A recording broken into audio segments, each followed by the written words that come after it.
excesso de velocidade, por exemplo, dirigir olhando o celular, olhando as mensagens, por exemplo, ou sob efeito de álcool.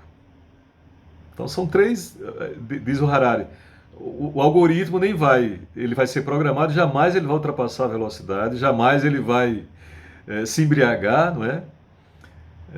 E portanto jamais vai olhar mensagens desviando o trânsito. Então isso é um impacto fundamental, diz ele.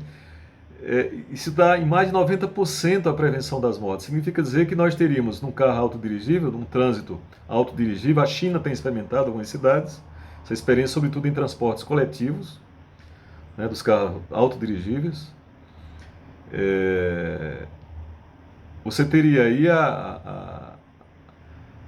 digamos, você pouparia 1 milhão de vidas. E é nesse sentido que ele diz, o paradigma tem que mudar. Ao invés do paradigma ser o emprego, nesse caso, o paradigma seria a vida, seria os humanos. Percebe? Quer dizer, é interessante isso. Mesmo que eu tenha que reconhecer que as máquinas trazem desemprego em massa, mas eu tenho que reconhecer que, ao evitar, por exemplo, 1 milhão de mortes, isso é um ganho civilizatório.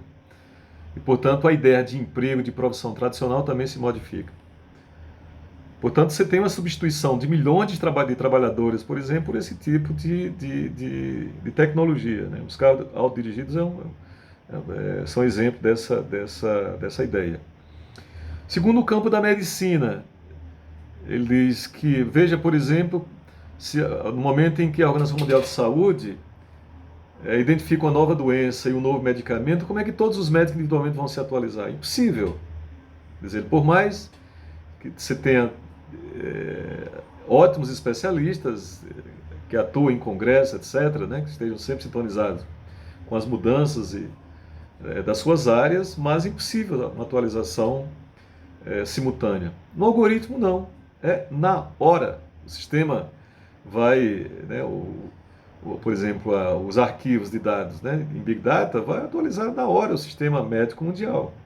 Portanto, basta que o médico acesse ali do seu smartphone, né, ou do seu computador de mesa, enfim, de onde estiver o hospital, ele vai, ou do seu consultório, ele vai ver quais são as novidades do mercado farmacológico, por exemplo, ou o que se diz sobre uma determinada doença. Então, isto é, digamos, palpitante, né, do ponto de vista da experiência humana. Então, além disso, diz ele, você com a criação dos algoritmos, por exemplo, dos aplicativos, é possível também você baratear a assistência médica, sobretudo em países subdesenvolvidos, em regiões mais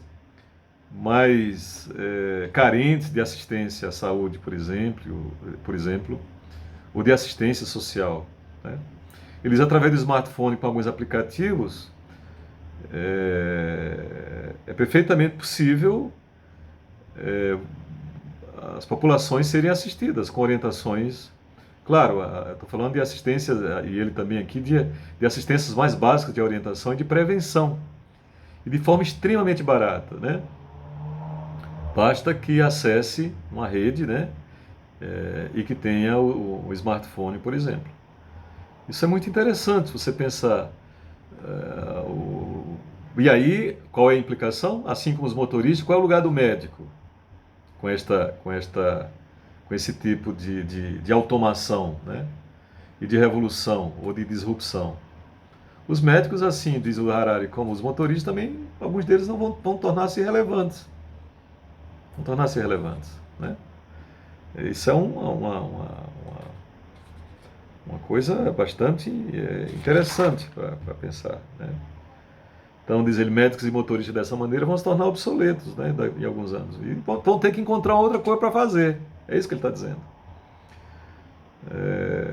Então, é um impacto profundo. Teremos um grande impacto, por exemplo, nas artes também. Ele chama atenção, por exemplo, no campo da música. Perfeitamente possível, a partir, por exemplo, exatamente da inteligência artificial e, portanto, do hackeamento, né, do cérebro humano, portanto, das emoções, dos efeitos bioquímicos do cérebro, nós programarmos músicas individualizadas. Né? Se eu demonstro ser um sujeito, por exemplo, muito ou naquele momento que enfrento uma desilusão amorosa, ou passo por uma outra tristeza qualquer, de uma perda de um ente querido, ou se tem um comportamento mais regulado do ponto de vista das emoções, ele vai programar um tipo de música, por exemplo, específica para mim. Quer dizer, isso é uma coisa extremamente desafiante, né? Quer dizer, portanto, aquela ideia de música, de artista clássico, né? O Mozart, o Beethoven, os computadores hoje já revolucionaram isso. Perfeitamente combinar Beethoven com outras criações. Quer dizer, a cultura remix no campo da música é algo muito forte. Assim como também em outras dimensões da arte. Bom, uma outra dimensão que ele acha que é importante de prevenção também, além dessas que eu citei, que podem ter ganho civilizatório acompanhado de perda civilizatória, é o debate também que a narrativa liberal não conseguiu ainda impingir, ou criar, que é uma espécie de cinturão de segurança social no mundo, sobretudo nos países mais pobres. Ele acha que é urgente a criação, por exemplo, de uma renda de proteção universal. No Brasil nós temos uma experiência do Bolsa Família.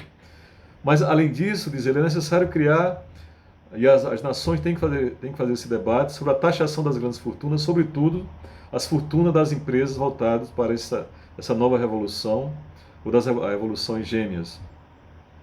Empresa, por exemplo, como a Amazon, Facebook, né, tem que discutir as suas responsabilidades do ponto de vista das políticas sociais mundiais. Não são empresas locais, né? Portanto, tem você pensar, por exemplo, a Amazon durante a pandemia acumulou mais do seu lucro em 40% só na pandemia, né? Então, o Bezos é um dos mais ricos é o mais rico do mundo hoje, né? Então, é impossível se as nações não fazerem um debate, né, uma nova repactuação em relação a isso. Então, esse é o limite da promessa da narrativa liberal. Traz sofisticação, promete a imortalidade, mas tira emprego, diminui a renda, né, e aumenta a insegurança do ponto de vista das condições de vida do sujeito. Então há uma desconfiança e uma desilusão com essa narrativa. Bom, qual é a outra implicação política em relação à questão do Big Data? É no plano das liberdades. Quer dizer, não obstante o perigo do desemprego, né, para ele o perigo maior é a transferência da autoridade política dos humanos para os algoritmos. Né? Quer dizer, esse poder que pode destruir sem dúvida a narrativa para ele. Eu acho um pouco exagerada essa demasiadamente otimista a narrativa liberal, mas o mais importante e de preocupação do ponto de vista político é que essa transferência, né, de poder, da autonomia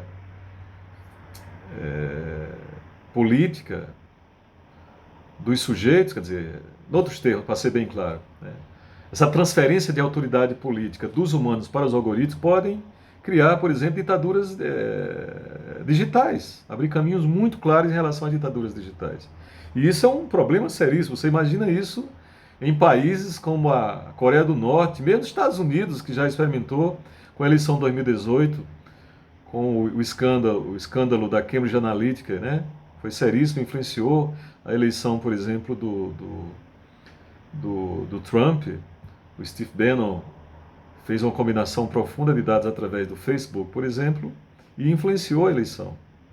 E com a produção de fake news, que falaremos já daqui a pouco. Então, este é um problema, quer dizer, qual é a racionalidade desta criação? A racionalidade do ponto de vista da manutenção do humano. Então, se é verdade que nós, enquanto humanos, enquanto sapiens, né, Historicamente, sempre fomos dados a ideia de uma realidade imaginada, portanto, somos dados a atuar através das narrativas míticas, né? Primeiro as narrativas religiosas, porque abrimos mão do nosso poder para um demiurgo, portanto, para um poder divino, celestial. Depois, com a mudança, sobretudo, pós-Idade Média e com as revoluções científicas, né, nós transferimos esse poder para uma espécie de racionalidade da técnica e da ciência, né, e, portanto, a fonte de autoridade passa para os humanos. Hoje, nós estamos numa narrativa mítica também, onde em breve nós vamos transferir o poder, né, de autoridade novamente dos humanos para um outro ente. Nesse ente estariam os algoritmos. Portanto, a futura revolução tecnológica poderia estabelecer a autoridade por algoritmo de Big Data e também solapar a ideia de liberdade individual, né? Mantra fundamental das democracias, inclusive liberais. Então, é um dilema que nós temos que pensar. Esse dilema político, né? E também dilemas de ordem que ele chama de ordem ética ou filosófica, né? E é interessante dizer, essas questões que essas revoluções gêmeas trazem, né? Coloca também, traz à tona a importância de profissões, por exemplo, como de filósofos, sociólogos, cientistas políticos, para opinar sobre esses dilemas contemporâneos. O que é o poder dos algoritmos? Né? E, portanto, o que os cientistas políticos analisariam a partir de um Estado mediado fundamentalmente por algoritmos de Big Data, por exemplo. Né? Que soberania digital seria essa? Portanto, tem um lugar aí para o cientista político. Que sociedade seria configurada e, portanto, que relações teríamos aí, que redes sociais nós teríamos além das digitais, do ponto de vista do humano. Né? Então, a sociologia também teria que se reinventar, não só no campo do trabalho, no campo da economia, mas também no campo da cultura, né? E do campo das relações sociais. E o filósofo, por exemplo, ele diz esse carro autodirigido vai trazer alguns dilemas. Eles ressaltam uma pesquisa de 2015, onde foi perguntado por várias pessoas o seguinte: se um carro autodirigido, se ele tivesse que atropelar vários pedestres, não é? Mas ele deveria ser programado para salvar todas as pessoas ou para sacrificar a vida do dono? As respostas, no primeiro momento, foram sacrificar a vida do dono e salvar as pessoas. A segunda pergunta foi: bom, mas você compraria um carro, né, no qual já houvesse uma programação, né, no contrato de compra e venda, que este carro está programado para no momento, na possibilidade de um acidente, né, envolvendo situações como essa, de várias pessoas, vários pedestres, sacrificasse a vida do motorista, do dono. O que é que responderam? Não, não compraria. Então, é um dilema ético, quer dizer, qual é o limite do ponto de vista dessa criação civilizatória, né, desse carro autodirigível? Porque ele é importantíssimo, nós já falamos desses ganhos civilizatórios, mas cria esse tipo de situação. Né? Em nome de um eu sacrifico os outros, mas este um também é uma vida, não é uma quantificação. Qual é o limite desta mediação? Então nós temos vários riscos do digital. O risco maior, além desses dilemas éticos, é sem dúvida o risco de abrir caminho para ditaduras digitais. Por quê? Porque numa ditadura digital você tem um sistema de vigilância profundamente eficaz, profundamente perigoso. Né? Imagina isso na mão do Kim lá da Coreia do Norte, mas eu diria também na mão do Trump ou na mão do governo brasileiro, do Bolsonaro. Né? O governo de forte componente autoritária, combinada com o algoritmo, era o controle das liberdades individuais. Basta que atuar pelo controle do próprio Estado, do controle dos bancos de dados do Estado, assim como das redes sociais digitais, onde você tem, obviamente, boa parte dos funcionários públicos nas redes sociais digitais. Então é a lógica do monitoramento individual. Nós temos agora o exemplo na pandemia do que tem acontecido em países como a China, né, e a Coreia, não a Coreia do Norte, mas a Coreia do Sul, onde, e aí é o paradoxo, né, da ecologia da ação, porque da mesma maneira que é necessário inventar aplicativos de prevenção para localizar os sujeitos infectados e prevenir os outros, você também tem um controle absoluto, porque eles controlam passos, moradias, né? E, portanto, você tem um monitoramento de toda a cidade através do poder do Estado para controlar uma política pública de saúde. Importante. Mas o que se faz com esses dados depois? Isso é que é o dilema. Né? O que é que o Estado vai fazer com esses dados?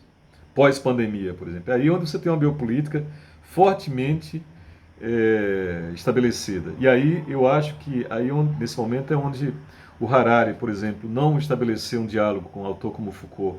Não mais para resgatar a ideia do panóptico, né, mas para pensar a ideia de uma vigilância mais ampliada, onde além do panóptico, que foi algo quando Foucault pensou muito circunscrito a um espaço físico localizado, onde muitos viam pouco, vigiavam poucos, né, como numa fábrica, num hospital, numa escola, por exemplo. Mas a vigilância ainda é permanente nesse capitalismo imaterial, né, desse capitalismo de dados. Porque pelos dados eu incluo ou excluo. Então você tem uma transição entre um poder panóptico para um poder banóptico, que seria a possibilidade da exclusão. Então o Estado, e no banóptico você tem uma invisibilidade, você é incluído ou excluído pelo controle de um sujeito invisível. Né? Quer dizer, se nesse caso aqui, lembrando o Adam Smith, né? se o mercado tem uma mão invisível, aí você teria o poder com uma mão invisível para atuar sobre você. Se entra ou não no Estado, por exemplo, na fronteira, se entra ou não, quando utilizar o banco de dados, por exemplo, nos aeroportos, se você é sujeito perigoso ou não, e nas redes sociais digitais. E também pelo controle que tem sido feito agora durante a pandemia. Então, acho que essa psicopolítica inaugurada, como diz o Byung-Chul Han, acho que isso não tem digamos, como reflexão do Harari. Eu não estou fazendo uma crítica exatamente, é uma ausência. Não me parece desproposital discutir uma possibilidade de uma ditadura digital ou das revoluções gêmeas da tecnologia da informação e da biotecnologia sem discutir o poder. Né? E em relação ao poder, você tem que, mesmo que não faça citação, você tem que ser eticamente, digamos, responsável e digamos, referenciar os nossos mestres. Eu não diria não pedir legitimação do que vai dizer, mas de quem pensou isso antes. Né? Então, este é o problema principal. Né? A bioengenharia associada à inteligência artificial, digamos, poderia trazer um problema seríssimo do ponto de vista ético, que é, diz ele, que é uma divisão na humanidade entre, se não mais entre classes diferentes, né? Mas uma tragédia onde você teria a inauguração de do que ele chama de criação de super-humanos, né? De uma espécie de uma subclasse, onde você teria uma elite econômica, por exemplo, onde 1% concentra, 1% do mais rico no mundo concentra o equivalente a metade da riqueza do mundo, por exemplo. Isso é uma coisa, isso não é pouco. Então é a propriedade, mais uma vez, estabelecida aí como o paradigma das relações. Isso é poder, isso é política e, portanto, perigo civilizatório. Tá? Então, esta questão é ausente no Harari. Bom, e aqui eu encerro a primeira parte da minha exposição.